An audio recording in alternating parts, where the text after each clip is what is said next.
Good evening to all of you. आज आपण drug synergism आणि अँटागोनिझम हा जनरल फार्माकोलॉजी मधला नेक्स्ट टॉपिक पाहणार आहोत. एक्झामच्या दृष्टीने विचार केला तर हा topic short note point of view महत्वाचा आहे, ज्यात 4 मार्कलाही हा टॉपिक विचारला जाऊ शकतो किंवा 2 मार्कचे जे क्वेश्चन आहेत त्यामध्येही हा टॉपिक विचारला जाऊ शकतो. त्यामध्ये सिनर्जिझम म्हणजे काय, अँटागोनिझम म्हणजे काय, अँटागोनिझमचे 4 टाइप्स याविषयी आपण जाणून घेणार आहोत. तर आतापर्यंत आपलं रूट्स ऑफ ड्रग ॲडमिनिस्ट्रेशन, फार्मॅकोकायनेटिक, फार्मॅकोडायनॅमिक हे टॉपिक्स कंप्लीट झालेले आहे. आता हा जो पार्ट आहे सिनर्जिझम अँटागोनिझम हे फार्मॅकोडायनॅमिक्स मध्येच येतो. फक्त आपण आता तो एक्झाम पॉइंट ऑफ व्ह्यूचा जर विचार केला तर लॉंग क्वेश्चनच्या दृष्टीने एवढा महत्वाचा नाही, शॉर्ट नोटच्या दृष्टीने महत्वाचा आहे. तर ज्यावेळेस आपण ड्रग्ज देतो, ओके, तर आपण फार्माकोडायनेमिक्स मध्ये पाहिलेले की ते ड्रग जे आहेत ते आपल्या बॉडीवर जे इफेक्ट करतात, ओके, त्याला आपण फार्माकोडायनेमिक असं म्हणतो. आणि काही वेळेस पेशंटला एकापेक्षा जास्त ड्रग पण आपल्याला देण्याची आवश्यकता असते. जनरली ओल्ड एजमध्ये आपण एकापेक्षा जास्त ड्रग्स देतो. तर त्याशी रिलेटेड सिनर्जिझम अँटागोनिझम हा टॉपिक आहे. तर ज्यावेळेस आपण दोन किंवा दोनपेक्षा जास्त ड्रग देत असतो, तर आपण सायमल्टेनियसली यूज केले किंवा क्विक सक्सेशन मध्ये 1-2 तासाच्या अंतरात आपण ते ड्रग्ज दिले, तर काय होऊ शकतं, कोणकोणत्या पॉसिबिलिटीज आहे त्या मी तुमच्याशी डिस्कस करणार आहे. तर सपोज आपण दोन ड्रग देत आहोत, ए आणि बी. ते एकत्र दिल्याने ते त्यांचे इफेक्ट प्रोड्यूस करतील, परंतु एकमेकांचे इफेक्ट काय मॉडिफाय करणार नाहीत. म्हणजे ते इनडिफरंट टू इच अदर राहू शकतात. ओके.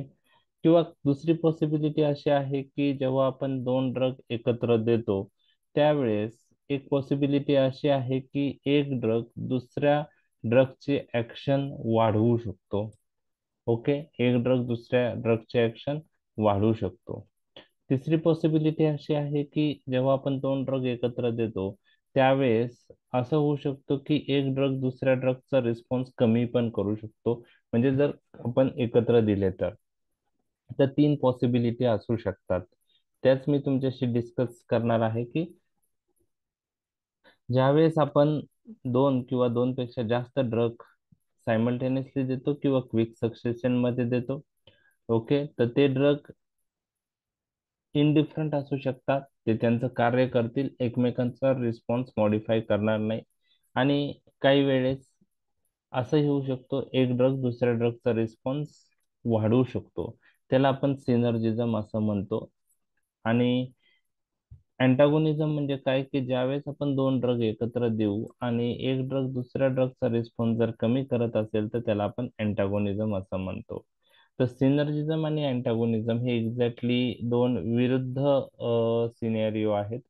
ज्यावेळेस आपण दोन ड्रग एकत्र देतो त्यावेळेस जर एक ड्रग दुसऱ्या ड्रगचा रिस्पॉन्स वाढवत असेल तर त्याला आपण सिनर्जिझम असं म्हणतो. आणि अँटागोनिझम म्हणजे काय की ज्यावेळेस आपण दोन ड्रग एकत्र देतो सायमल्टेनियस किंवा क्विक सक्सेशन मध्ये, तर एक ड्रग दुसऱ्या ड्रगचा रिस्पॉन्स कमी करत असेल तर त्याला आपण अँटागोनिझम असं म्हणतो. आता हे ड्रग ड्रग इंटरॅक्शनचे प्रकार आहेत. आपण पाहिलं होतं की ड्रग ड्रग इंटरॅक्शन म्हणजे काय, जेव्हा आपण दोन ड्रग एकत्र देतो जर एक ड्रग दुसऱ्या ड्रगचा रिस्पॉन्स मॉडिफाय करत असेल तर त्याला आपण ड्रग ड्रग इंटरॅक्शन असं म्हणतो. त्यामध्ये in vitro drug drug interaction आहेत, इन व्हायवो ड्रग ड्रग इंटरॅक्शन आहे. इन व्हिट्रो म्हणजे ज्या drug interaction outside the body घडून येतात. म्हणजे एकाच सिरिंज मध्ये दोन ड्रग आपण मिक्स केले किंवा एकाच IV इन्फ्युजन बॉटल मध्ये दोन ड्रग मिक्स केले तर एक ड्रग दुसऱ्या ड्रगला इनऍक्टिव्हेट करू शकतो, त्याचा रिस्पॉन्स चेंज करू शकतो. त्यावेळेस त्याला इन विट्रो ड्रग इंटरॅक्शन म्हणतात. इन व्हायवो ड्रग इंटरॅक्शन म्हणजे दोन ड्रग आपण सायमल्टेनियसली किंवा क्विक सक्शन मध्ये पेशंटला दिल्यानंतर पेशंटच्या बॉडीमध्ये ही इंटरॅक्शन होते, त्याला इन व्हायवो ड्रग इंटरॅक्शन असं म्हणतात. त्यामध्ये फार्मॅकोकायनेटिक आणि फार्मॅकोडायनॅमिक अशा दोन प्रकारच्या इंटरॅक्शन आहेत. फार्माकोकायनेटिक ड्रग इंटरॅक्शन म्हणजे एक ड्रग दुसऱ्या ड्रगचा रिस्पॉन्स चेंज करू शकतो by modifying pharmacokinetic property of another drug. मग त्या इंटरॅक्शन एक तर ऍब्सॉर्प्शन साईटला येऊ शकतात, डिस्ट्रीब्युशन साईटला येऊ शकतात, मेटाबोलिझम साईटला येऊ शकतात किंवा एक एक्सक्रिशन साईटला येऊ शकतात. आणि काही एक्झाम्पल ऑलरेडी मी तुमच्याशी डिस्कस केलेले आहे. ओके. फार्माकोडायनेमिक ड्रग इंटरॅक्शन म्हणजे एक ड्रग दुसऱ्या ड्रगचा रिस्पॉन्स मॉडिफाय करत आहे by altering pharmacodynamic of another drug, तर त्याला आपण pharmacodynamic type of drug interaction असं म्हणतो. आणि त्यामध्ये सिनर्जिझम, अँटॅगोनिझम हे प्रकार येतात. तर आता आपण सिनर्जिझम म्हणजे काय, अँटॅगोनिझम म्हणजे काय हे पाहणार आहोत. तर एक्झाम मध्ये 2 मार्कला जर आलं तर सिनर्जिझम म्हणजे काय, त्याचे एक एक एक्झाम्पल तुम्हाला माहित पाहिजे. त्या दृष्टीने आपल्याला हा टॉपिक करायचा आहे.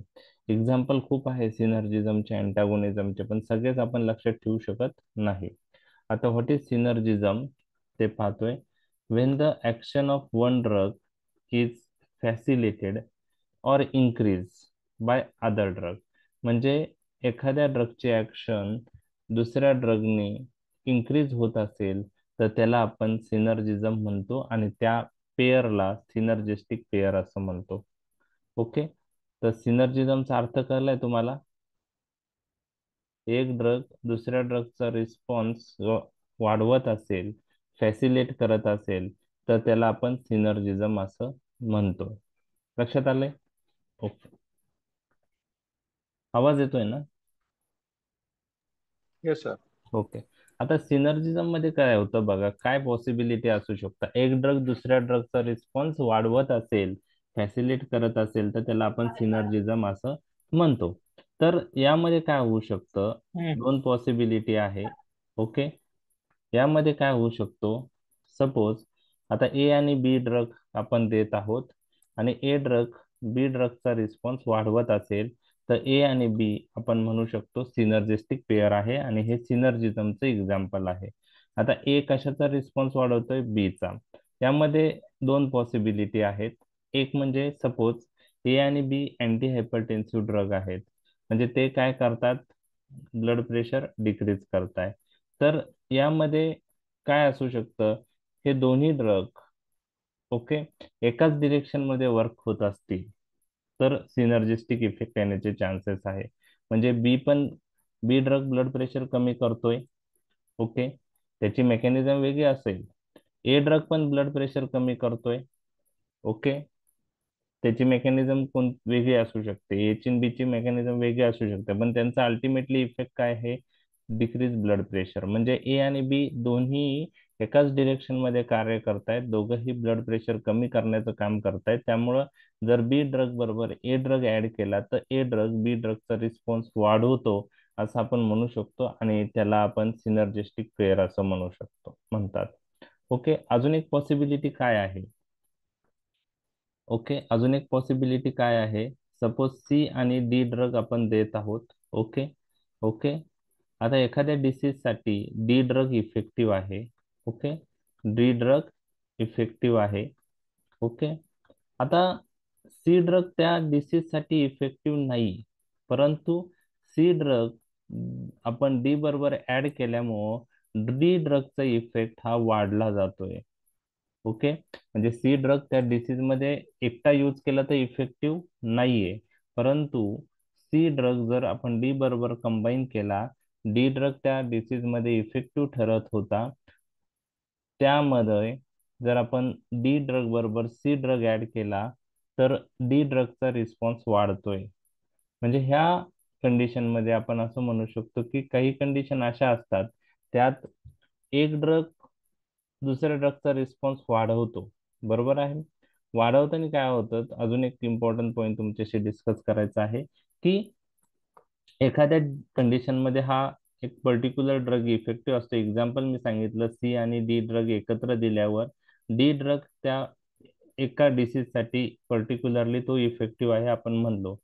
सी ड्रग त्या डिसीज मध्ये अलोन यूज केला तर इफेक्टिव्ह नाही, पण तो डी बरोबर कंबाईन केलं तर डी चा रिस्पॉन्स त्या डिसीज च्या अगेन्स्ट वाढवतो. तर यालाही आपण सिनर्जिस्टिक प्लेयर असं म्हणतो. म्हणजे सिनर्जिझम मध्ये दोन ड्रग एकाच डिरेक्शन मध्ये काम करत असतील किंवा सिनर्जिस्टिक पेयर मध्ये एक ड्रग दुसऱ्या ड्रगचा रिस्पॉन्स वाढवत असेल पण स्वतः तो इनएक्टिव्ह असतो, स्वतः तो काय असतो, त्या डिसीज मध्ये इफेक्टिव्ह नसतो. ओके. तर हे सिनर्जिझमचे दोन प्रकारचे सिनर्जिस्टिक पेयर असू शकतात हे तुम्हाला मी सांगितलंय. लक्षात आलं तुमच्या?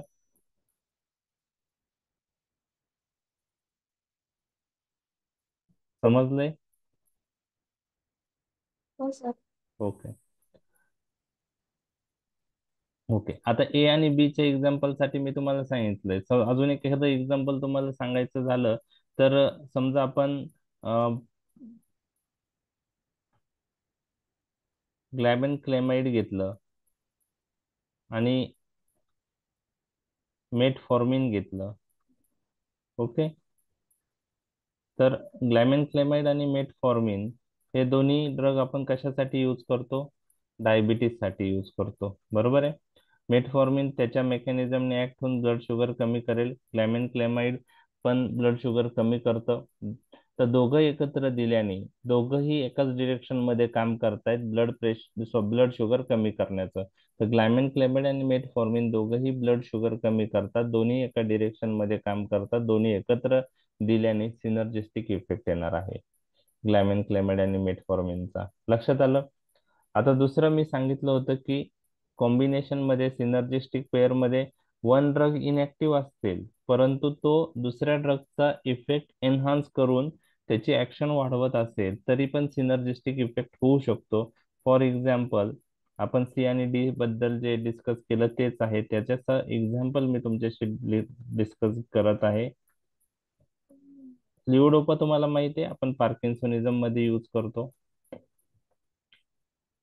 आणि कार्बिडोपा नावाचा ड्रग त्याच्याबरोबर कंबाईन करतात. तर आपल्याला माहित आहे की लिओडोपा हा प्रोड्रग आहे आणि लिओडोपा ब्रेन मध्ये जाऊन डोपामाइन मध्ये कन्वर्ट होतो आणि तो आपण पार्किन्सोनिझम नावाचा जो आजार आहे त्यामध्ये यूज करतो. परंतु ड्रॉबॅक लिओडोपाचा असा आहे की तो खूप जास्त ब्रेनच्या बाहेरच लिओडोपाचं डोपामाइन मध्ये कन्वर्जन होतो पेरिफेरल डोपा डी कार्बोक्झिलेज एन्झाईमने.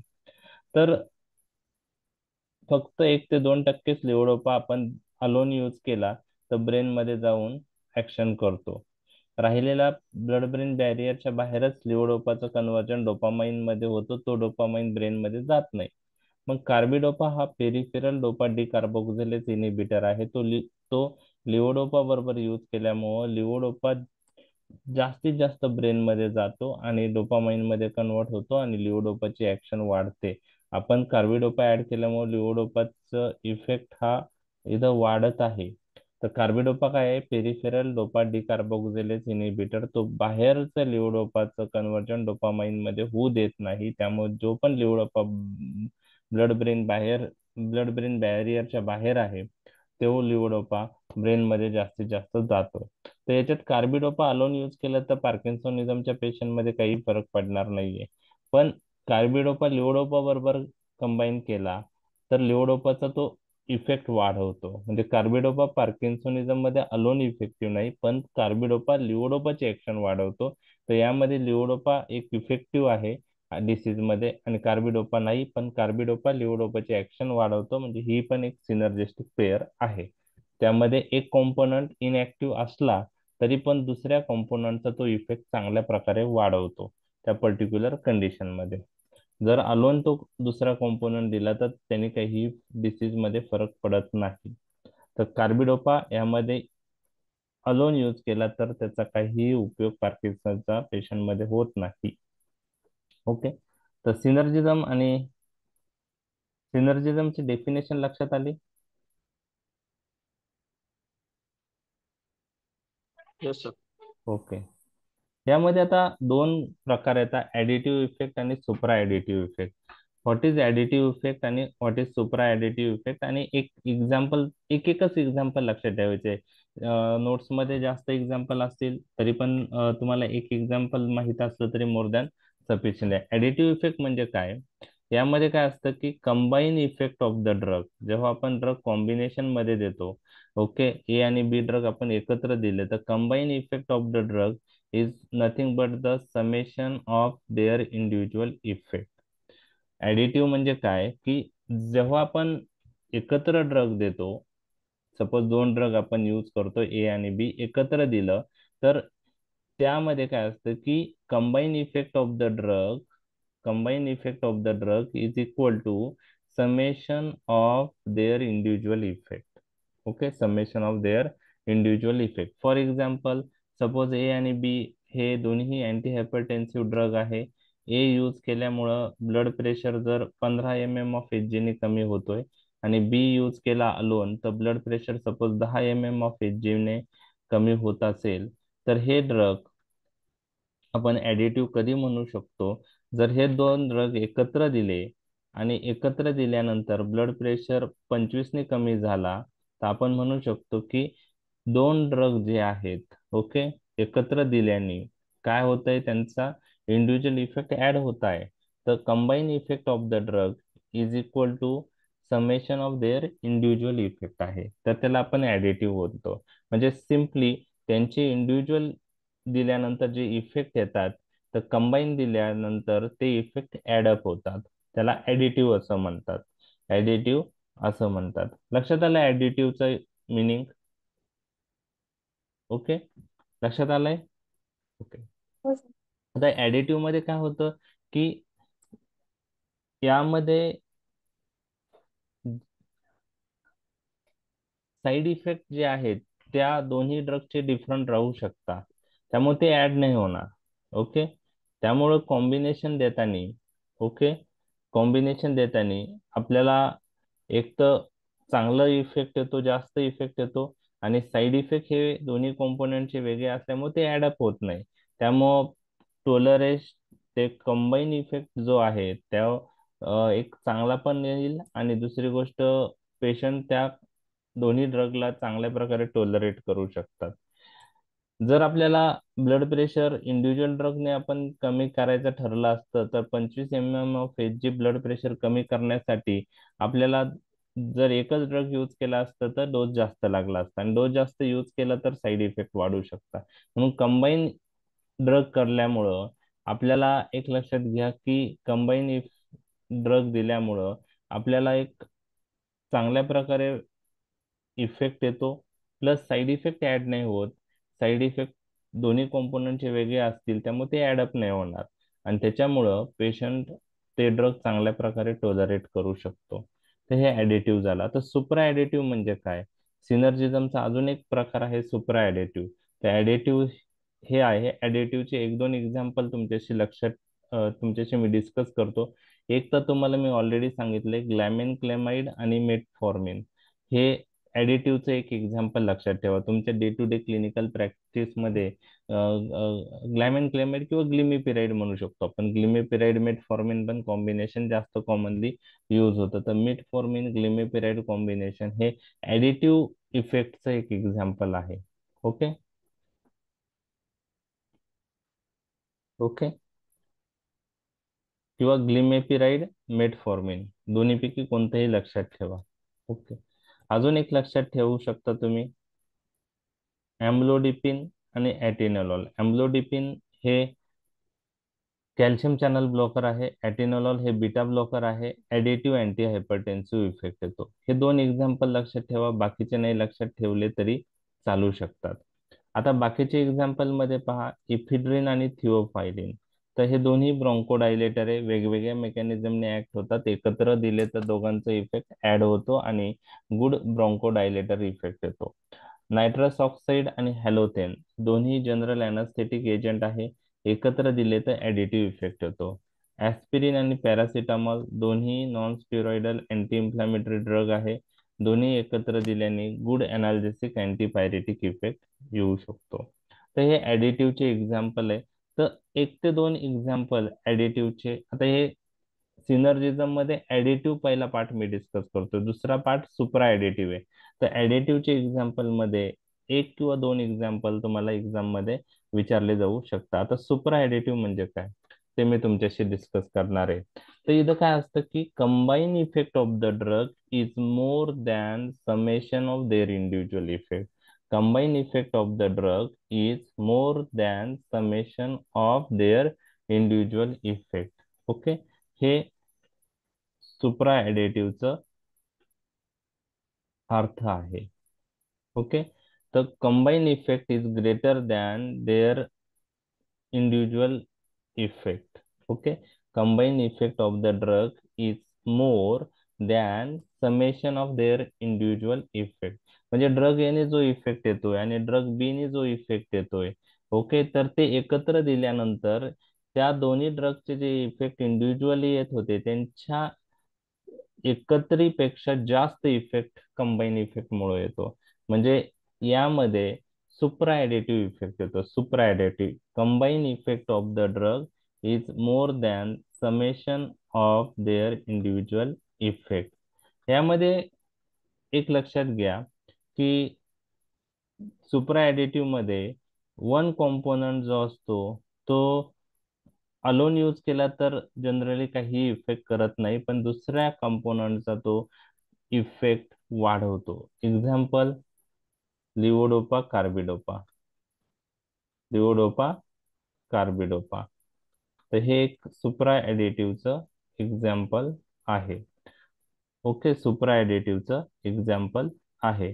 तर combine effect of the drug is more than summation of their individual effect. This is the meaning of supraadditive आणि त्यालाच पोटेन्शिएशन असंही म्हणतात. आता याच्यामध्ये एक एक्झाम्पल तुमच्याशी मी डिस्कस केलंय सुप्राएडेटिव्हचं, लिओडोपा प्लस कार्बिडोपा. बुक्स मध्ये खूप सारे एक्झाम्पल आहेत, त्यात डिटेल जायचं नाही.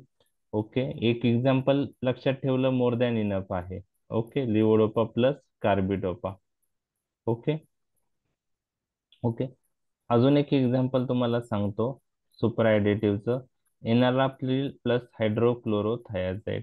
एनालाप्रिल सर्वांनाच माहिती आहे की हे एसीई इन्हिबिटर नावाच्या ग्रुप मधला ड्रग आहे, जो अँटी हायपरटेन्सिव्ह आणि त्याच्याबरोबर थायाझाइड डायुरेटिक हायड्रोक्लोरोथायाझाइड जर दिला तर सुप्रा ऍडिटिव्ह इफेक्ट येतो. सुप्रा ऍडिटिव्ह इफेक्ट येतो. आता यातलं एकच एक्झाम्पल जरी लक्षात ठेवलं तर मोर दॅन इनफ आहे, सगळे एक्झाम्पल करायची गरज नाही. ओके ओके, आता बाकी काही एक्झाम्पल आहे सुपर ऍडिटिव्हचे. Acetylcholine plus physostigmine. आता acetylcholine plus physostigmine ANS मध्ये येणार आहे.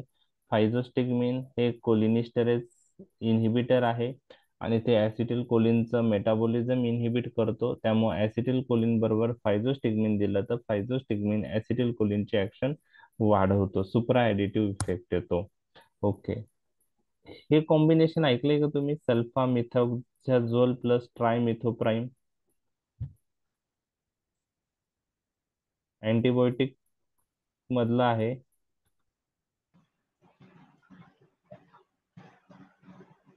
क्वाट्रिमोक्झाझोल नावाचा अँटीमायक्रोबियल एजंट ऐकलाय तुम्ही? ऐकलं सर. अ नाही येस सर, ऐकलंय. ऐकलंय. तर क्वाट्रिमोक्झाझोल जो आहे, it is a combination of sulfamethoxazole trimethoprim. आता हे कॉम्बिनेशन जे आहे ते जास्त कॉमनली यूज होत नाही, कारण खूप सारे नवीन अँटीमायक्रोबियल एजंट आता मार्केटमध्ये आलेले आहे, त्यामुळे तो जास्त यूज होत नाही. पण सुरुवातीला किंवा काही स्टील पीएचसी मध्ये हे क्वाट्रिमोक्झाझोल नावाचं अँटीबायोटिक्स यूज केलं जातं. तर त्यात दोन ड्रग असतात, सल्फामिथोक्झाझोल ट्रायमिथोप्राइम. तर ते एकत्र दिल्याने सुप्रा ऍडिटिव्ह इफेक्ट येतो. सुप्रा ऍडिटिव्ह इफेक्ट येतो. तर सेप्ट्रान का सेप्ट्रिन म्हणून ब्रँड नेम आहे, तुम्हाला माहित असेल, तुम्ही यूज केला असेल सेप्ट्रान. सेफ्ट्रन. हा, तर त्यामध्ये क्वाट्रिमोक्झाझोल आहे. तर क्वाट्रिमोक्झाझोल म्हणजे काय? तर को म्हणजे कॉम्बिनेशन. ठीक आहे, कॉम्बिनेशन. ट्राय ट्राय म्हणजे ट्रायमिथोप्राइम आणि मोक्झाझोल म्हणजे सल्फामिथोक्झाझोल. ह्या दोन ड्रगचं कॉम्बिनेशन त्यामध्ये असतं आणि ते पण सुप्रा ऍडिटिव्ह इफेक्ट दाखवतात. तर एक किंवा दोन एक्झाम्पल सुप्रा ऍडिटिव्हचे लक्षात ठेवा. डिटेलमध्ये आपल्याला जास्त जायचं नाही एक्झाम्पल पॉईंट ऑफ व्ह्यू, कारण जास्त एक्झाम्पल मी डिस्कस केले तर ते कन्फ्युजिंग असतात, होतील तुम्हाला. प्रत्येक ठिकाणी जेव्हा येईल त्यावेळेस मी तुम्हाला सांगणारच आहे. ओके, तर सुपर ऍडिटिव्हचे एक दोन एक्झाम्पल मी तुमच्याशी डिस्कस केले. आता अँटागोनिझम, सिनर्जिझमच्या एक्झॅक्टली ऑपोजिट सिनेरिओ आता आपण पाहतो. जेव्हा आपण दोन ड्रग एकत्र देतो आणि एक ड्रग दुसऱ्या ड्रगचा रिस्पॉन्स जर कमी करत असेल, तर त्याला आपण अँटागोनिझम म्हणतो. म्हणजे काय, व्हेन वन ड्रग डिक्रीजेस और ॲबोलिशेस the action of another, they are said to be antagonistic pair. Okay. मग combine effect of the drug, okay, याच्यामध्ये काय असतं की combine effect of the drug is less than summation of their individual effect.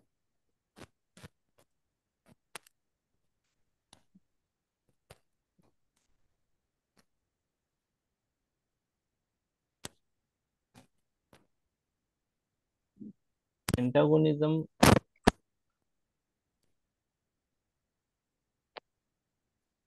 आवाज येत नाही sir.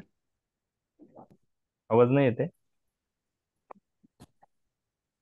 Hello, cut येतोय होतोय आता सर सर, मध्ये मध्ये. येतोय. येतोय? हो सर, येतोय. ओके. तर अँटागोनिझमचे चार प्रकार तुमच्या टिप ऑफ टंग पाहिजे, कारण व्हायवा मध्ये हे विचारलं जाऊ शकतं.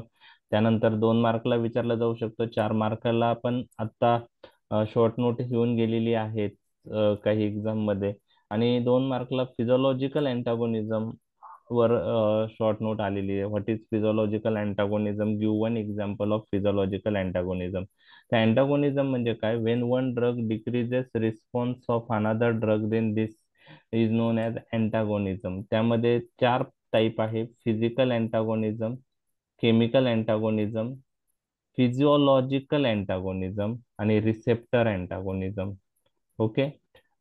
फिजिकल अँटागोनिझम, केमिकल अँटागोनिझम, तिसरं फिजिओलॉजिकल अँटागोनिझम आणि चौथा रिसेप्टर अँटागोनिझम. आणि ते आपण पाहणार आहोत. तर फिजिकल अँटागोनिझम काय आहे? ओके. तर physical antagonism it is based on physical properties of the drug. आणि त्यामध्ये दोन ड्रग एकत्र दिल्याने एक ड्रग दुसऱ्या ड्रगचा रिस्पॉन्स कमी करतो. आता ह्याचं हे जे बेसिस आहे हे काही पॉइझनिंग मध्ये वापरलं जातं, जे अल्कोलाइड पॉइझनिंग असते. ओके. तर अल्कोलाइडल पॉइझनिंग मध्ये ते पॉइझनस सबस्टन्स स्टमक मधून ऍब्सॉर्ब होऊ नये म्हणून आपण गॅस्ट्रिक लवच करताना चारकोल यूज करतो. तर चारकोलला काय प्रॉपर्टी आहे? ऍब्सॉर्प्टिव्ह प्रॉपर्टी आहे.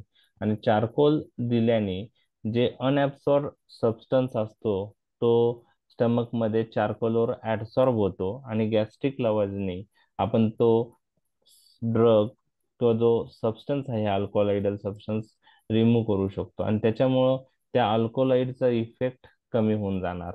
म्हणजे चारकोल दिल्याने अल्कोलाइड पॉइझनिंग मध्ये अल्कोलाइडचा जो रिस्पॉन्स आहे तो कमी होऊन जाणार. तर this is a example of physical antagonism. This is a example of physical अँटागोनिझम.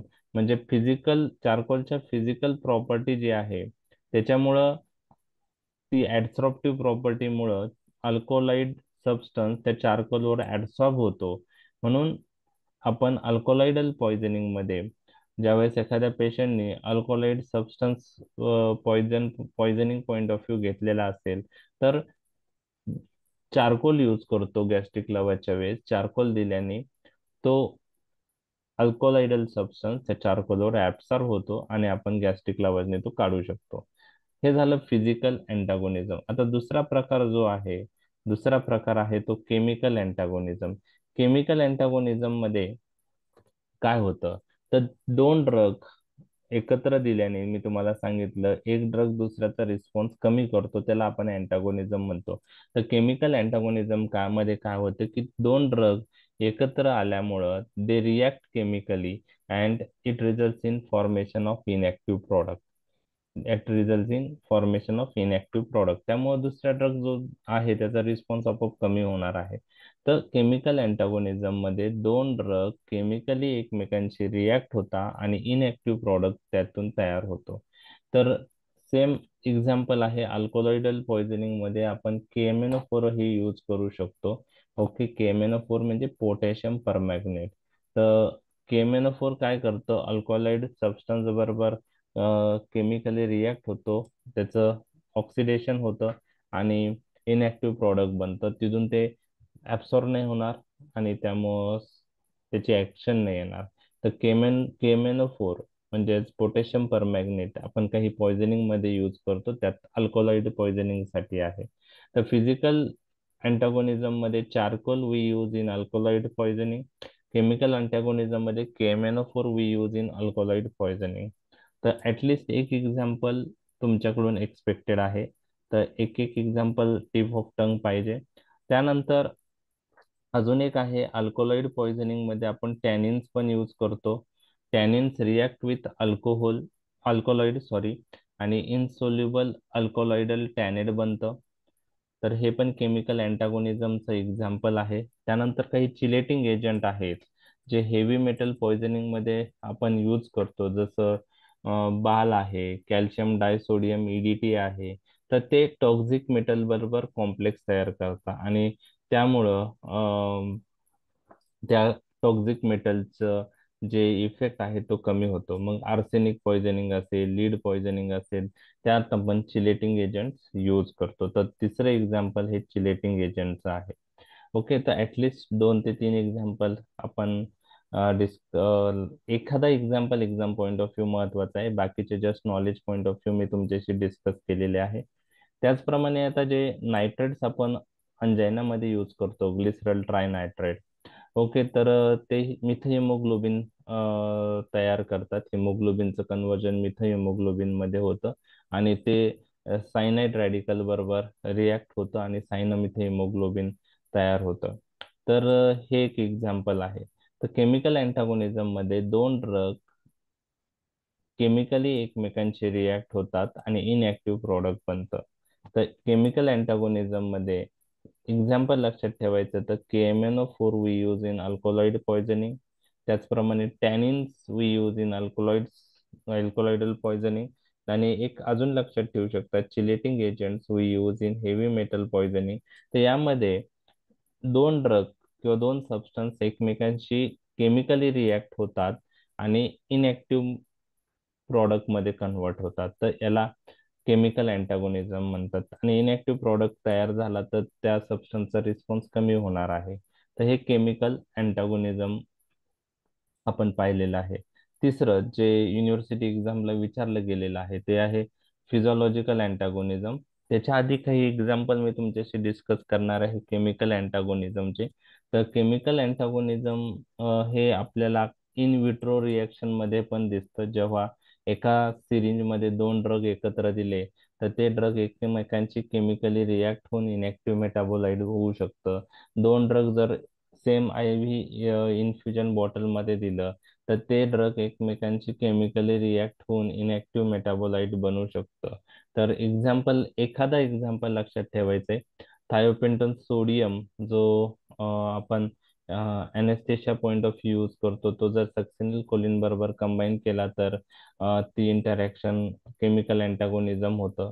Penicillin G जर सक्सिनिल कोलिन बरोबर एकाच आय व्ही बॉटलमध्ये किंवा एकाच सिरिंजमध्ये मिक्स केला, तिथं केमिकल अँटागोनिझम होतं. त्याचप्रमाणे हिपॅरिन जर आपण पेनिसिलिन किंवा टेट्रासाइक्लिन किंवा स्ट्रिप्टोमायसिन किंवा हायड्रोकॉर्टिसॉन बरोबर कंबाईन केलं तर केमिकल अँटागोनिझम होऊ शकतं. म्हणजे केमिकल अँटागोनिझमचे एक एक्झाम्पल जरी लक्षात ठेवलं तरी मोर दॅन इनफ आहे. बाकी just knowledge point of view आपण डिस्कस केलेले आहे. आता फिजिओलॉजिकल अँटागोनिझम मध्ये काय होतं, आणि 2 मार्कला फिजिओलॉजिकल अँटागोनिझम एकदा युनिव्हर्सिटी एक्झामला आलेला आहे. त्याची डेफिनेशन लवकर लक्षात राहत नाही किंवा त्याचा तो कन्सेप्ट आहे फिजिओलॉजिकल अँटागोनिझमचा, तो तुम्हाला समजला पाहिजे आणि नंतर त्याचं ते लक्षात ठेवता आला पाहिजे. तर फिजिओलॉजिकल अँटागोनिझम फिजिओलॉजिकल अँटागोनिझम म्हणजे काय, तर एका एक्झाम्पलने मी तुम्हाला सांगतो. Suppose when what is physiological antagonism when two drugs okay when two drugs act on the same physiological system. okay when two drugs act on the same physiological system and produce opposite effect. When two drugs act on the same physiological system Okay, when two drugs acts on same physiological system and produce opposite effect. Okay, opposite effect. Next वाक्य खूप महत्वाचं आहे. Okay, produce opposite effect. त्याच्या पुढचं वाक्य फार महत्वाचं आहे. Okay, so when two drugs acts on the same physiological system and produce opposite effect. Okay, produce opposite effect by, हे वाक्य फार महत्वाचं आहे, by acting through, by acting through, by acting through different receptor, by acting through different receptor, then they are called as physiological antagonist of each other. म्हणजे काय definition आहे physiological अँटागोनिझमची, की जेव्हा आपण दोन ड्रग एकत्र देतो आणि दोन्ही ड्रग एकाच फिजियोलॉजिकल सिस्टीमवर ऍक्ट होत आहे आणि एकाच फिजियोलॉजिकल सिस्टीमवर ऍक्ट होऊन ते ऑपोजिट इफेक्ट प्रोड्यूस करत आहेत. आणि ऑपोजिट इफेक्ट कसे प्रोड्यूस करत आहे? By acting through different receptor. म्हणजे त्यांची ऍक्शन जी आहे एका सिस्टीमवर ती विरुद्ध ऍक्शन आहे, ऑपोजिट इफेक्ट आहे. आणि तो ऑपोजिट इफेक्ट ते प्रोड्यूस करता by acting through different receptor. For example जर आपण दोन ड्रग बघितले तर हिस्टामाइन आणि ॲड्रिनॅलिन आपण पाहणार आहोत. हिस्टामाइन आणि दुसरा आहे ॲड्रिनॅलिन. तर हिस्टामाइन आणि adrenaline they act on the same physiological system. For example जर आपण लंगचा विचार केला तर ते सेम फिजियोलॉजिकल सिस्टीमवर ऍक्ट होतात, ब्रोंकायवर. And they produce opposite effect. Histamine produce histamine produce bronchoconstriction, histamine produce bronchoconstriction, and adrenaline produce bronchodilation. So two drugs act on the same physiological system and produce opposite effect by acting through different receptor. By acting through different receptor, the histamine produce bronchoconstriction by acting on H1 receptor. Adrenaline produce bronchodilation by acting through beta 2 receptor. म्हणजे histamine H1 रिसेप्टरवर act होतो आणि ब्रोंकोकॉन्स्ट्रिक्शन करतो. Adrenaline beta 2 रिसेप्टरवर act होतो आणि ब्रोंकोडायलेटेशन करतो. तर हे दोन्ही ड्रग एकाच सिस्टीमवर ऍक्ट होतात, ऑपोजिट इफेक्ट प्रोड्यूस करता. आणि सगळ्यात महत्वाचा पॉइंट आहे, हे ऑपोजिट इफेक्ट प्रोड्यूस करताना ते डिफरंट रिसेप्टर थ्रू ऍक्ट होतात. तेव्हा आपण त्याला फिजियोलॉजिकल अँटागोनिस्ट असं म्हणतो. लक्षात आलं का फिजियोलॉजिकल अँटागोनिझमचं एक्झाम्पल? समजलंय physiological antagonism? Yes sir. Okay, म्हणजे दोन ड्रग एकाच सिस्टीमवर ऍक्ट होतील, ऑपोजिट इफेक्ट प्रोड्यूस करतील आणि ते इफेक्ट प्रोड्यूस करताना ते डिफरंट रिसेप्टर थ्रू ऍक्ट झाले पाहिजे. बरोबर आहे. Histamine produce bronchoconstriction by acting through H1 receptor, histamine receptor. Adrenaline produce bronchodilatation by acting through sympathetic receptor, beta 2 receptor. मग हे दोन ड्रग एकाच सिस्टीमवर ऍक्ट होत आहे, ब्रोंकाय, आणि ऑपोजिट इफेक्ट प्रोड्यूस करता. एक ब्रोंको कॉन्स्ट्रिक्शन करता, एक ब्रोंको डायलिटेशन करता. And they act through different receptor. Histamine through H1 receptor, adrenaline through beta 2 receptor. मग त्यावेळेस आपण म्हणू शकतो की हे फिजियोलॉजिकल अँटागोनिझमचं एक्झाम्पल आहे. तर adrenaline is a physiological antagonist of histamine. हे तुम्हाला लक्षात ठेवायचं MCQ point of view. Okay okay, physiological antagonism मध्ये जर असं MCQ आला की adrenaline is a physiological antagonist of what, त्याचा आन्सर आहे हिस्टामाइन. किंवा आपण म्हणू शकतो की physiological antagonist of histamine is, answer is adrenaline. Okay, त्याचप्रमाणे अजून एक फिजियोलॉजिकल अँटागोनिझमचं एक्झाम्पल मी तुमच्याशी डिस्कस करत आहे, इन्सुलिन आणि ग्लुकॅगॉन. तर तुम्ही मला सांगा, इन्सुलिन आणि ग्लुकॅगॉन कश कोणत्या फिजियोलॉजिकल सिस्टीमवर काय करतात, किंवा थोडक्यात दुसरी गोष्ट काय करतात?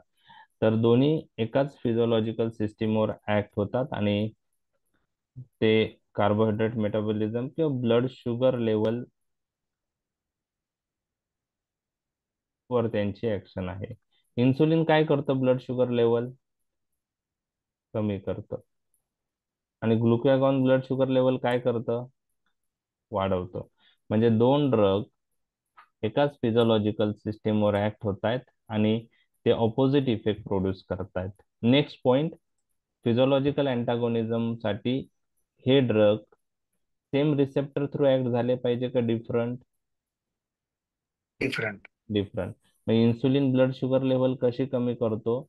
Insulin act through insulin receptor आणि glucagon act through glucagon receptor. आणि त्यामुळं इन्सुलिन ब्लड शुगर लेवल कमी करतो, इन्सुलिन रिसेप्टरवर ऍक्ट होऊन ग्लुकॅगॉन ग्लुकॅगॉन रिसेप्टरवर ऍक्ट होतो आणि ब्लड शुगर लेवल वाढवतो. तर इन्सुलिन आणि ग्लुकॅगॉन हे सुद्धा फिजिओलॉजिकल अँटागोनिझमचे एक्झाम्पल आहेत. लक्षात राहील physiological antagonism. Yes sir. Okay. अजून एक दोन एक्झाम्पल मी तुमच्याशी डिस्कस केले. अजून एक एक्झाम्पल आहे.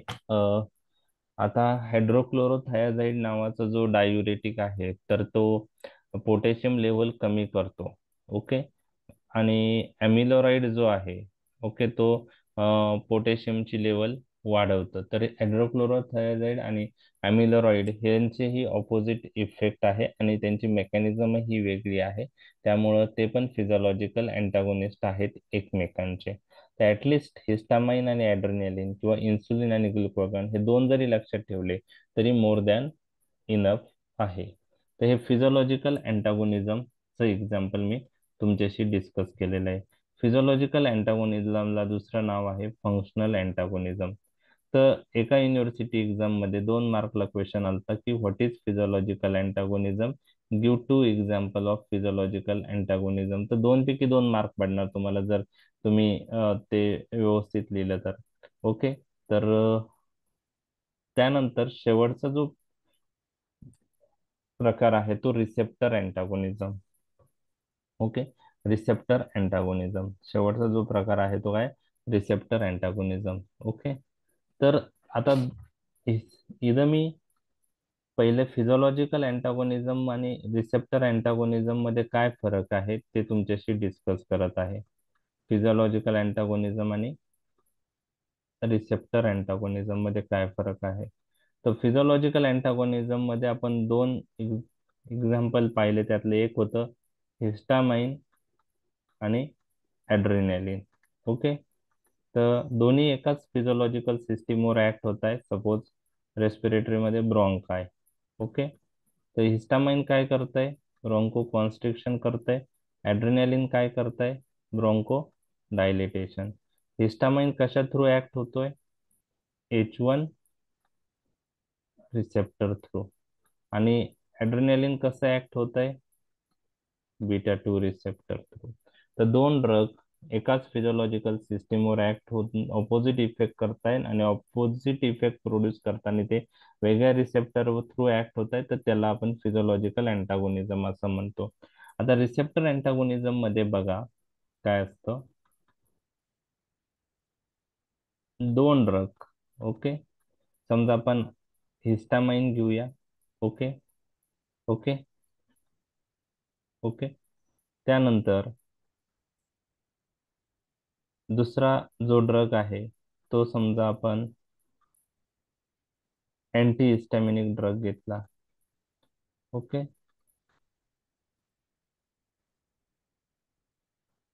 अँटी हिस्टॅमिनिक ड्रगचं नाव तुम्हाला माहिती आहे, क्लोरफेनिरॅमाइन मॅलिएट माहिती आहे?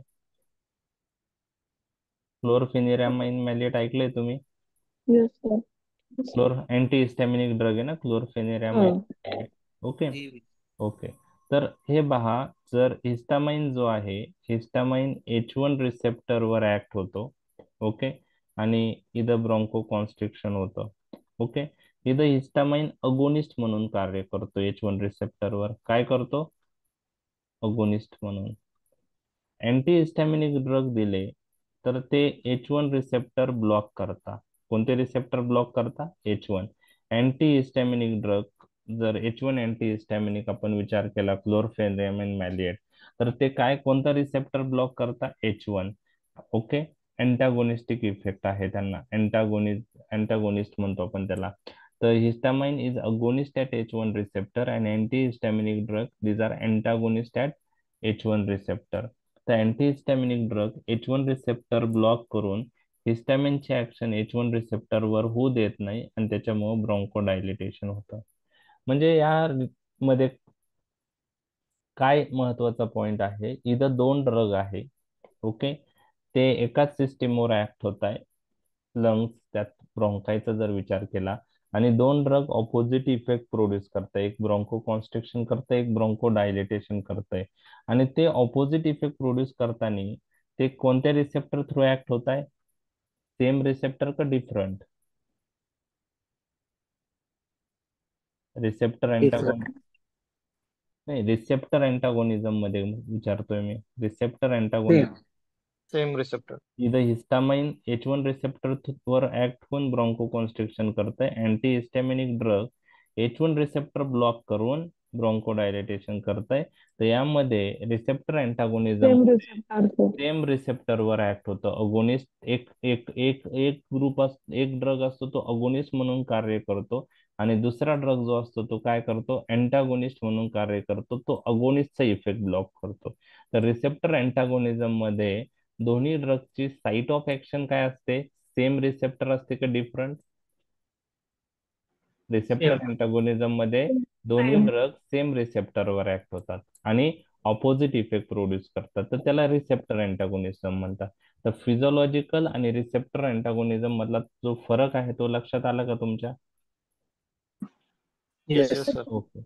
आता रिसेप्टर हे जे तर मी डिटेल मध्ये तुम्हाला डिस्कस केलं, इतकं डिटेल मध्ये तुम्हाला एक्सप्लेनेशन कोणी विचारणार नाही.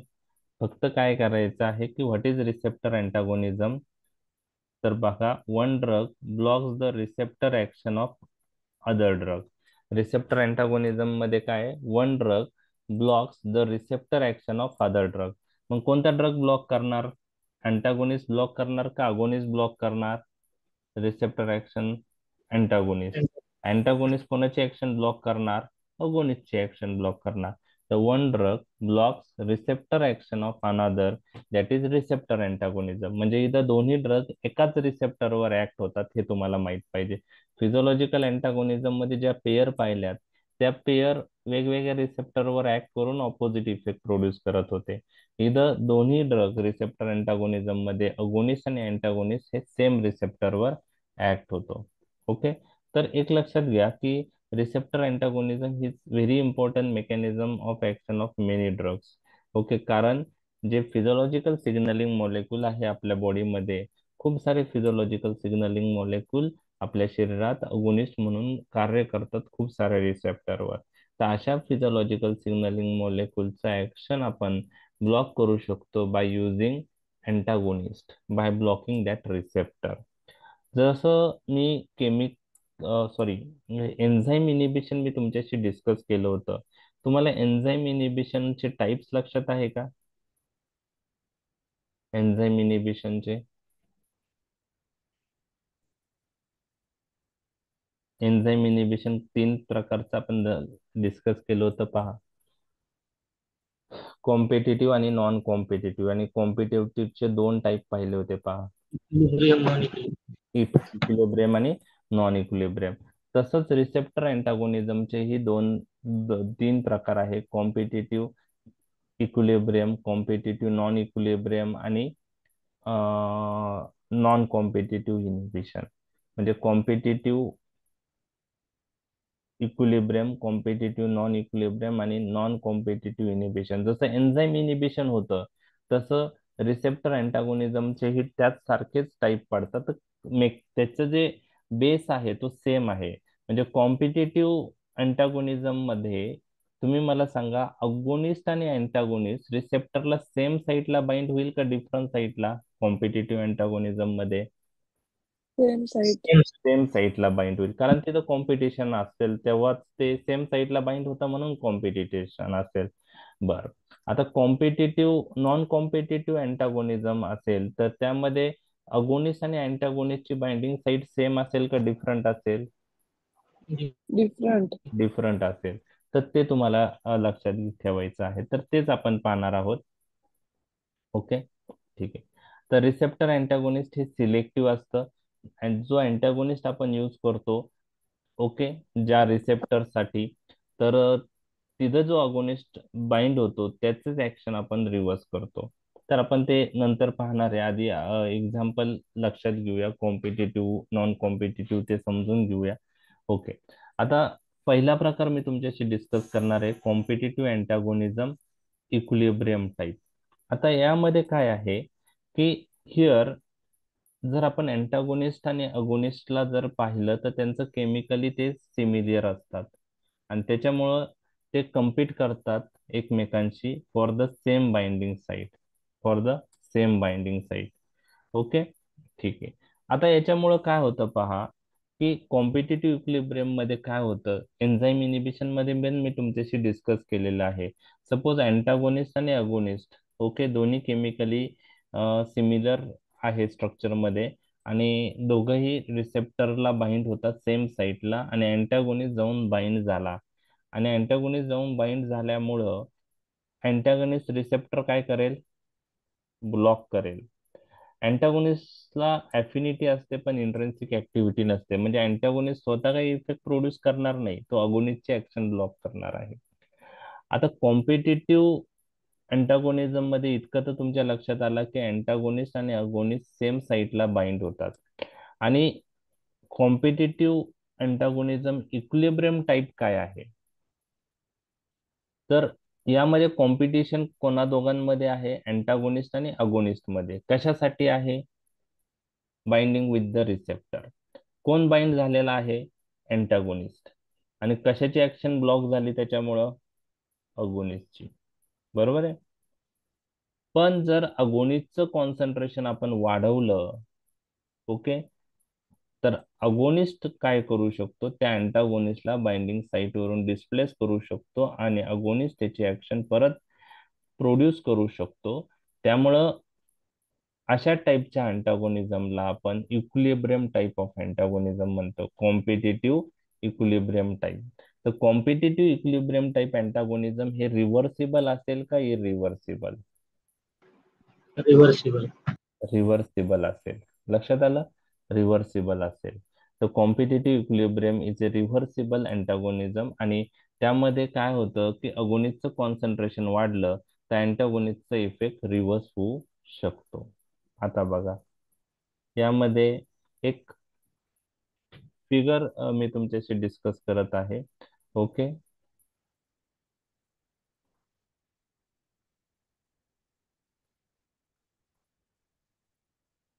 आपण जर अगोनिस्ट दिला आणि रिस्पॉन्स पाहिला, एखादा अगोनिस्ट दिलेला आहे आणि तो रिस्पॉन्स प्रोड्यूस करत आहे, तर आपण अगोनिस्ट वेगवेगळ्या डोसला दिला आणि त्याचा रिस्पॉन्स चेक केला आणि अगोनिस्टचा रिस्पॉन्स, अगोनिस्ट आणि रिस्पॉन्स म्हणजे अगोनिस्टचा डोस आणि रिस्पॉन्स म्हणजे डोस रिस्पॉन्स कर्व आपण जर काढला, ओके, सपोज अगोनिस्ट दिल्यानंतर डोस रिस्पॉन्स कर्व हा असा आला. ओके, म्हणजे अगोनिस्ट दिला, हे डोस आहे एक्स ऍक्सिस वर. ओके, एक्स ऍक्सिस वर अगोनिस्टचा डोस आहे, वाय ऍक्सिस ला रिस्पॉन्स आहे. तर जसा जसा आपण डोस वाढवू तसा तसा रिस्पॉन्स वाढतोय आणि हे सगळे पॉइंट आपण जर कनेक्ट केले आणि एक सगळे पॉइंट कनेक्ट केले तर हे असा एक ग्राफ तयार झाला. आता यामध्ये काय होतं पहा, यामध्ये कॉम्पिटिटिव्ह इक्विलिब्रियम इन्हिबिशन मध्ये, ओके, आता ह्या मॅक्झिमम रिस्पॉन्स अगोनिस्टचा सपोज 30 मिलीग्रॅम डोसला आलेला आहे. ओके, तर in presence of antagonism, in presence of antagonist काय होईल, कॉम्पिटिटिव्ह इक्विलिब्रियम अँटागोनिझम हे रिव्हर्सिबल टाईपचा अँटागोनिझम आहे. त्यामुळं जो मॅक्झिमम रिस्पॉन्स येत होता, तर इन प्रेझेन्स ऑफ अँटागोनिस्ट ही अगोनिस्टचा मॅक्झिमम रिस्पॉन्स येऊ शकतो, पण आपल्याला त्यासाठी अगोनिस्टचं कॉन्सन्ट्रेशन वाढवावं लागेल. म्हणजे अगोनिस्टचा काय वाढवावं लागेल, डोस. तर same response, same dose response करू आपल्याला इन प्रेझेन्स ऑफ अँटागोनिस्ट येतो. ओके, फक्त कोणत्या डोसला येतो, हायर डोस ऑफ अगोनिस्ट लागतं. म्हणजे अँटागोनिस्ट प्रेझेंट आहे आणि आपण जर अँटागोनिस्ट प्रेझेंट असल्यामुळं अगोनिस्टचा रिस्पॉन्स ब्लॉक झाला होता, पण आपण जर अगोनिस्टचा डोस वाढवला तर अगोनिस्टचा डोस वाढवल्यामुळं हे अँटागोनिझम रिव्हर्स झालं आणि अगोनिस्टचा जो मॅक्झिमम रिस्पॉन्स येत होता तोच रिस्पॉन्स येऊ शकतो, फक्त काय जास्त लागेल, डोस जास्त लागेल. आणि in presence of antagonist, agonist plus अँटागोनिस्टचा जर आपण ग्राफ काढला इन प्रेझेन्स ऑफ अँटागोनिस्ट, तर अगोनिस्टचं कॉन्सन्ट्रेशन आपण वाढवलं तर सेम रिस्पॉन्स येऊ शकतो पण हायर डोसला. मग यामध्ये आपण असं म्हणतो कॉम्पिटिटिव्ह इक्विलिब्रियम मध्ये dose response curve is shifted towards right. पुढे शिफ्ट होतो टुवर्ड्स राईट. आणि हा शिफ्ट कसा असतो, पॅरलर शिफ्ट असतो. पॅरलर शिफ्ट म्हणजे काय, मॅक्झिमम रिस्पॉन्स अगोनिस्टचा इन प्रेझेन्स ऑफ अँटागोनिस्ट येऊ शकतो पण हायर डोस लागता. म्हणून जो डोस रिस्पॉन्स कर कमी डोसला येत होता इफेक्ट अगोनिस्टचे, in presence of antagonist dose अगोनिस्टचा वाढवला तर सेम रिस्पॉन्स आपण अचीव करू शकतो. त्यासाठी फक्त अगोनिस्टचा डोस जास्त देणं गरजेचं आहे. म्हणजेच कॉम्पिटिटिव्ह इक्विलिब्रियम इनहिबिशन हे रिव्हर्सिबल आहे का इरिव्हर्सिबल आहे?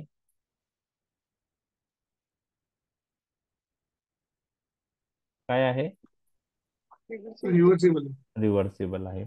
आता एक एमसीक्यू येतो, कॉम्पिटिटिव्ह इक्विलिब्रियम इनहिबिशन मध्ये डोस रिस्पॉन्स कर्व काय होतो?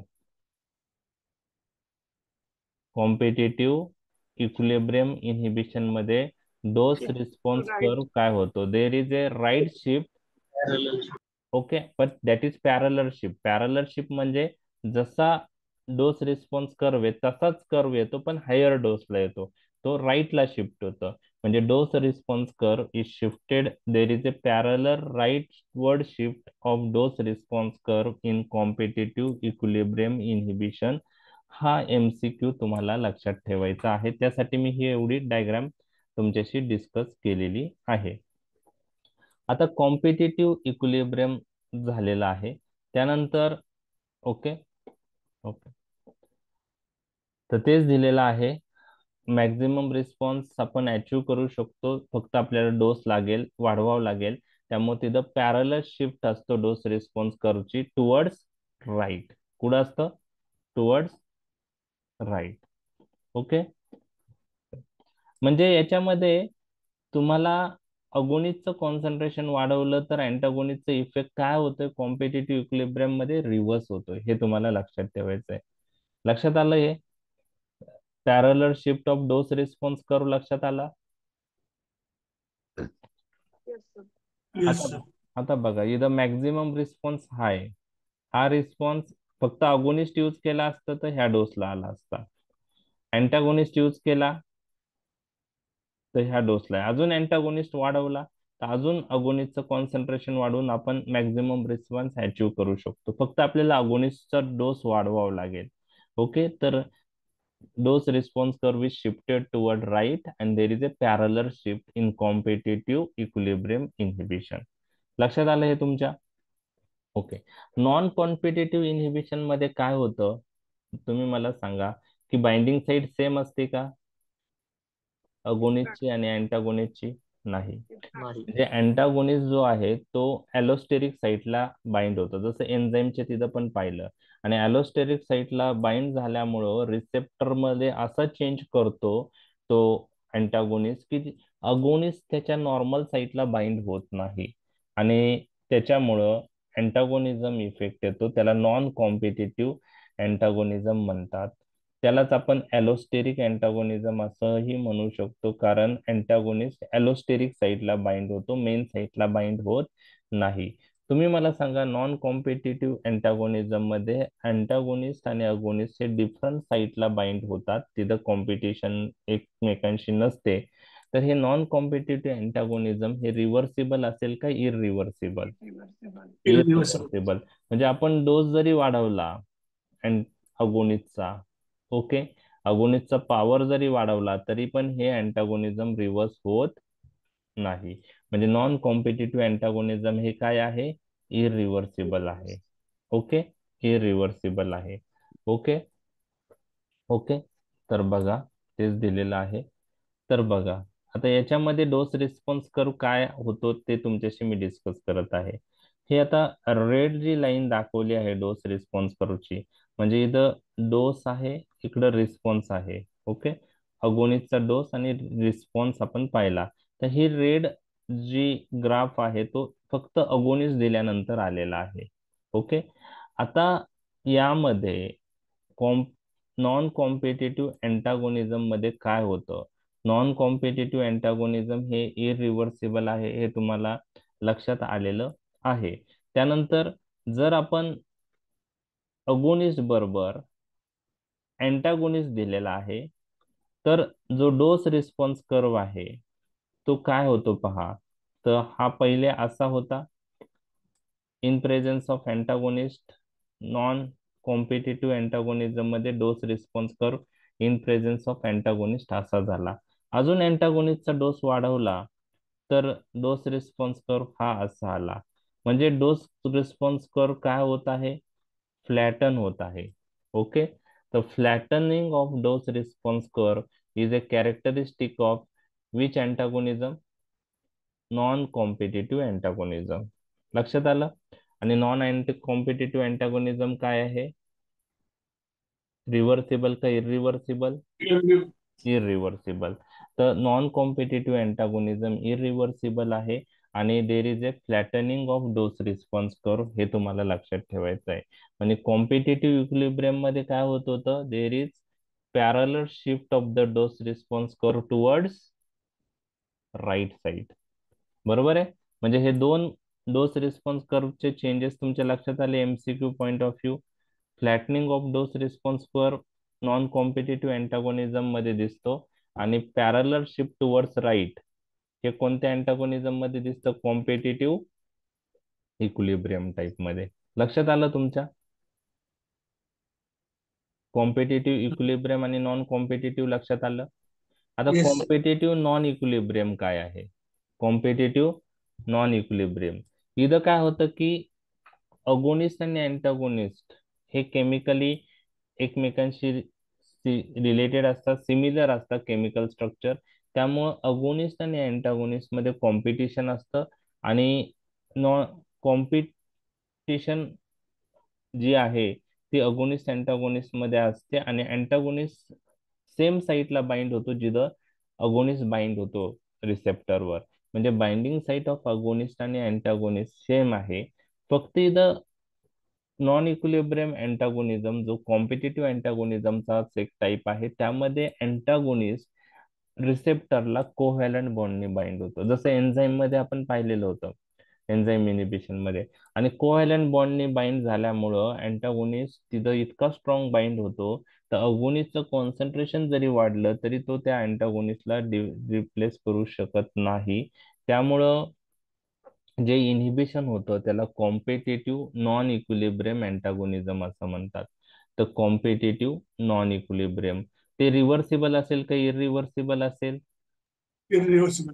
इरिव्हर्सिबल आहे. ओके, इरिव्हर्सिबल आहे. आणि यामध्ये जर डोस रिस्पॉन्स कर्व काढायचा म्हणला तर अगोनिस्टचं कॉन्सन्ट्रेशन आणि अँटागोनिस्टचं कॉन्सन्ट्रेशन आपण पाहिलं आणि अँटागोनिस्टचं कॉन्सन्ट्रेशन वाढवलं, तर जो डोस रिस्पॉन्स कर्व जो आहे कॉम्पिटिटिव्ह नॉन इक्विलिब्रियम मध्ये, हा डोस रिस्पॉन्स कर्व हा जस्ट लाईक तुमचा नॉन कॉम्पिटिटिव्ह इनिबिशन सारखा येतो, म्हणजे flattening of the dose response curve त्यामध्ये दिसतो. तर flattening of the dose response curve हे इरिव्हर्सिबल अँटागोनिझमचे जे एक्झाम्पल आहे त्याच्याशी रिलेटेड आहे. त्यात नॉन इक्विलिब्रियम अँटागोनिझम आहे किंवा नॉन कॉम्पिटिटिव्ह अँटागोनिझम आहे. तर एक लक्षात घ्या की डोस रिस्पॉन्स कर्व बद्दल एमसीक्यू आला तर टुवर्ड्स राईट पॅरलर शिफ्ट हे कॉम्पिटिटिव्ह इक्विलिब्रियम इनिबिशन मध्ये दिसून येतो. डोस रिस्पॉन्स कर्व बाबत एमसीक्यू अजून एक, flattening of the dose response curve कशात दिसतं? तर flattening of the dose response curve हे नॉन कॉम्पिटिटिव्ह अँटागोनिझम मध्येही दिसतं आणि कॉम्पिटिटिव्ह नॉन इक्विलिब्रियम अँटागोनिझम मध्येही flattening of the dose response curve दिसून येतो. ओके. आता यामध्ये एक त्रिपाठीमध्ये डिफरन्स दिलेला आहे, कॉम्पिटिटिव्ह आणि नॉन कॉम्पिटिटिव्ह अँटागोनिझम. लास्ट स्लाइड आहे आजच्या लेक्चरची. तर डिफरन्स कोणत्या दोन ग्रुप मधला आहे? Competitive equilibrium type versus non competitive. Okay, competitive equilibrium type versus non competitive. Okay, तर आता मी जे सांगितलं तेच आहे पहा. Competitive equilibrium type, antagonist binds with the same receptor site as the agonist. Okay. Non competitive मध्ये antagonist binds to another site. Okay, त्याला allosteric site असं म्हणतात. आणि केमिकल स्ट्रक्चर जर बघितलं तर कॉम्पिटिटिव्ह अँटागोनिझम मध्ये अगोनिस्ट आणि अँटागोनिस्ट हे केमिकली रिझेंबल असतात. त्यामुळे antagonist resembles chemically with the agonist in competitive equilibrium type antagonism. इथं अगोनिस्ट आणि अँटागोनिस्ट केमिकली रिझेंबल नसतात, त्यांचं स्ट्रक्चर सारखं नसतं. इथं dose response curve competitive equilibrium मध्ये पुढे शिफ्ट होतं, पॅरलर राईट वर शिफ्ट. आणि नॉन कॉम्पिटिटिव्ह मध्ये डोस रिस्पॉन्स कर्व काय असतो? Flattening of the dose response curve होतो. बरोबर आहे, ठीक आहे. आता मी तुम्हाला सांगितलं की कॉम्पिटिटिव्ह इक्विलिब्रियम रिव्हर्सिबल आहे की रिव्हर्सिबल आहे, तर त्याचं आन्सर काय होतं? रिव्हर्सिबल. ओके, रिव्हर्सिबल कसं अचीव करू शकत होतो आपण maximum response? Maximum response we can achieve with competitive equilibrium type of inhibition by increasing dose of agonist. म्हणजे अगोनिस्टचा डोस वाढवला तर ती कॉम्पिटिटिव्ह इक्विलिब्रियम टाइप इनहिबिशन हे रिव्हर्स होऊन जायचं. Okay okay okay. Non competitive मध्ये अगोनिस्टचा डोस जरी वाढवला तरी पण मॅक्झिमम रिस्पॉन्स अचीव होत नाही. मॅक्झिमम रिस्पॉन्स हा सप्रेस होतो, त्यामुळेच flattening of the dose response curve होतं. तर नॉन कॉम्पिटिटिव्ह मध्ये मॅक्झिमल रिस्पॉन्स सप्रेस होतो.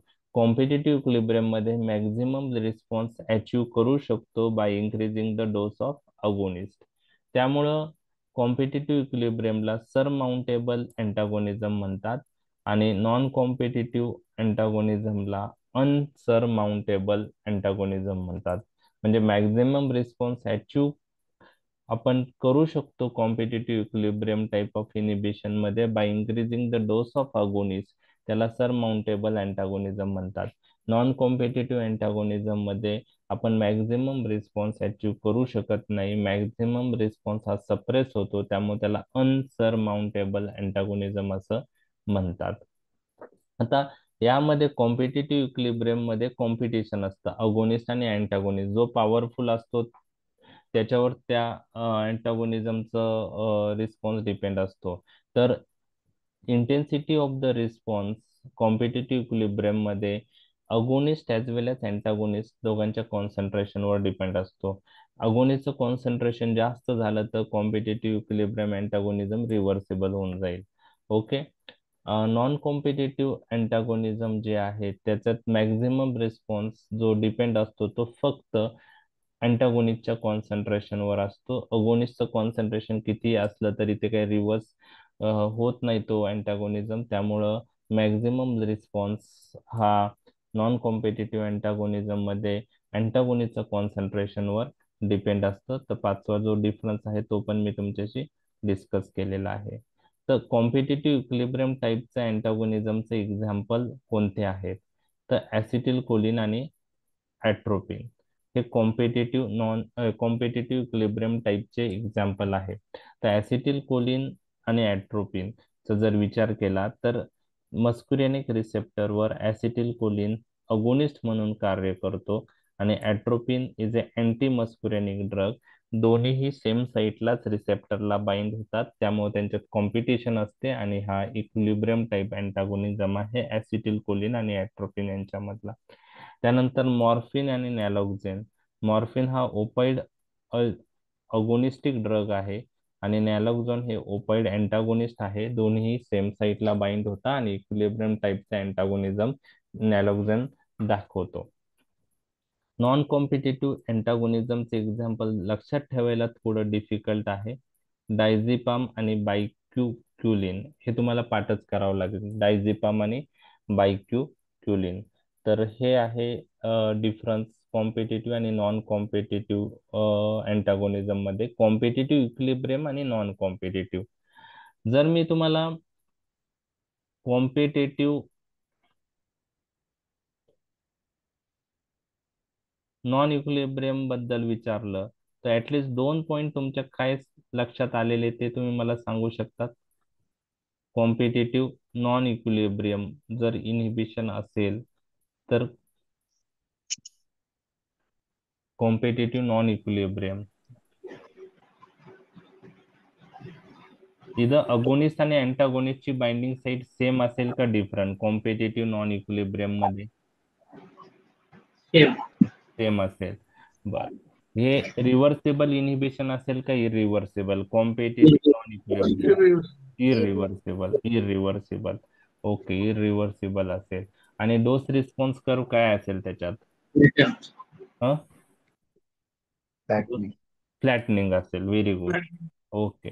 तर कॉम्पिटिटिव्ह नॉन इक्विलिब्रियमचं एक्झाम्पल एक आहे की फिनॉक्सिबेन्झामाइन नावाचा ड्रग आहे. तो अल्फा ब्लॉकर म्हणून यूज करतो. तर तो कॉम्पिटिटिव्ह नॉन इक्विलिब्रियम टाईपचं इनहिबिशन दाखवतो. कोणता ड्रग आहे? Phenoxybenzamine. Phenoxybenzamine is a non equilibrium antagonist of adrenaline at alpha receptor. म्हणजे अल्फा रिसेप्टरवर ॲड्रिनॅलिन हा अगोनिस्ट म्हणून कार्य करतो. ओके, ॲड्रिनॅलिन हा अगोनिस्ट म्हणून कार्य करतो आणि फिनॉक्सिबेन्झामाइन अल्फा रिसेप्टरवर अँटागोनिस्ट म्हणून कार्य करतो. दोन्ही सेम साईटला बाइंड होता, पण फिनॉक्सिबेन्झामाइन हा जेव्हा बाइंड होतो तेव्हा म्हणजे त्यांच्यात कॉम्पिटिशन असते, सेम साईटला बाइंड होतात. तर कॉम्पिटिटिव्ह अँटागोनिझम. आणि फिनॉक्सिबेन्झामाइन अल्फा रिसेप्टरला कोव्हॅलेंट बॉन्डने बाइंड होतो. त्यामुळं हे कॉम्पिटिटिव्ह नॉन इक्विलिब्रियम टाईपचं अँटागोनिझम बनतं आणि इट इज ए इरिव्हर्सिबल. मग फिनॉक्सिबेन्झामाइन बद्दल एक लक्षात ठेवा की हा non equilibrium type of alpha blocker आहे आणि तो आपण फिओक्रोमोसायटोमा मध्ये यूज करतो.